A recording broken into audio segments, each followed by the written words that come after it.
नमस्कार दोस्तों, मैं कपिल आप सबको नमस्कार करता हूँ। मेरी आज की कहानी है ज़िंदगी पर कि ज़िंदगी में हम कई बार कितना तनावग्रस्त हो जाते हैं, हमें कुछ भी सूझता नहीं है।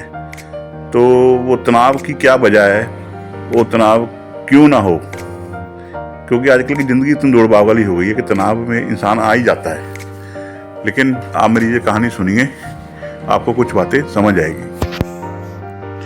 एक सज्जन 50 साल की उम्र के आसपास के, वो थोड़ा टेंशन में आ जाते हैं, डिप्रेशन में आ जाते हैं, उनको तनाव बहुत हो जाता है और डिप्रेशन में आ जाते हैं।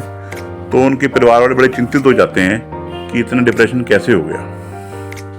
तो उनकी पत्नी को कोई उनकी एक सहेली सलाह देती है कि आप किसी ज्योतिषी के पास जाइए या किसी काउंसलर के पास जाइए, उनसे बात कीजिए, शायद ये कुछ सही हो जाए।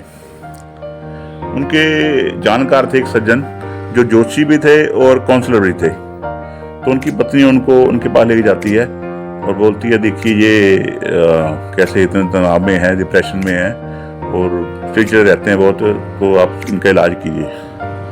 वो पहले तो ज्योतिष के साथ कुंडली देखते हैं, लेकिन कुंडली में उनको कुछ भी ऐसा समझ नहीं आता कि कुछ इसकी वजह क्या है। फिर वो उनकी काउंसलिंग करते हैं और उनकी पत्नी को कमरे से बाहर निकाल देते हैं कि आप बाहर बैठिए, मैं इनसे अकेले में बात करना चाहता हूँ।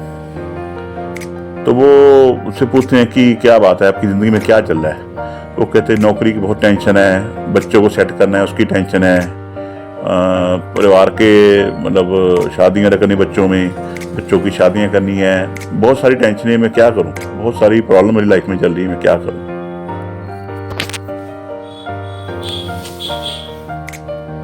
वो जोशी साहब समझ जाते हैं कि उनके डिप्रेशन की वजह क्या है।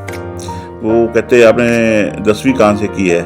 वो बताते हैं फला स्कूल से की है। कहते कोई नहीं, आप ऐसा कीजिए 10वीं के वहाँ से लिस्ट लेके आइए, जितने बच्चे आपके साथ पढ़ते थे, जो आपके क्लासमेट थे, उनकी एक लिस्ट चाहिए मुझे, जितने पढ़ते थे आपके साथ। वो हैरान हो जाते हैं, क्या करना है। कहते मैं आपका इलाज ही करूँगा, आप जैसे मैं कहता हूँ वैसे कीजिए। चलो कोई नहीं, वो उनका कहना मान के स्कूल में जाते हैं। वहाँ से अपने सारे क्लासमेट्स की एक लिस्ट ले आते हैं, 200 के आसपास थे वो। तो वो उनको बोलते हैं कि ज्योतिषी साहब की ये ऐसा कीजिए, आप इन 200 बंदों का सारा रिकॉर्ड निकालिए, अब वो क्या कर रहे हैं, सबका मुझे बायोडाटा चाहिए, वो क्या कर रहे हैं इस वक्त। तो वो फिर हैरान, चलो अब देखो इलाज कराना, अपनी बात तो माननी पड़ती है।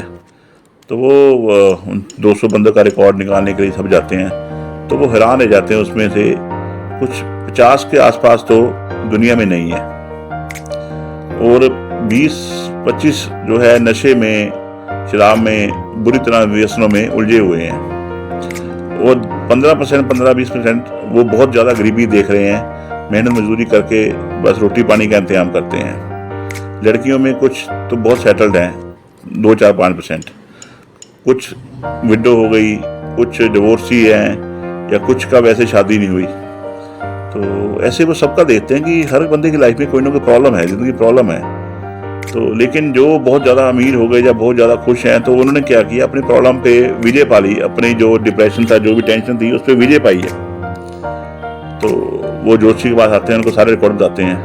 तो कहते हैं आप देखो ज़िंदगी में कौन कोई सुखी है, विजय वही है जिसने अपनी मुश्किलों पर, अपनी प्रॉब्लम पे, अपनी सारी चीज़ों पर विजय पा ली है। जो सोचता रहता है कि ये कैसे होगा, कैसे होगा, कैसे नहीं करेगा, वो तो फिर डिप्रेशन में आएगा। जिंदगी को विजय अंदाज में जिए, मतलब आपने जो प्रॉब्लम है उसको सोचिए मत, ज़्यादा सोचने से प्रॉब्लम और बड़ी लगती है। जब समय आएगा उसका हल निकालिए, सब दूर हो जाएगा। हर आदमी की लाइफ में प्रॉब्लम है। ये जो आप अपने रिकॉर्ड में देखते हैं हारे हुए आपके क्लासमेट, वो यही है, इन्होंने अपनी प्रॉब्लम को विजय नहीं पाई, अपनी प्रॉब्लम को सोचते रहे, बस हल निकाल नहीं सके और उलझ गए। जो 5 साल पहले बहुत अमीर या बहुत सक्सेसफुल हो गए हैं, वही बंदे हैं।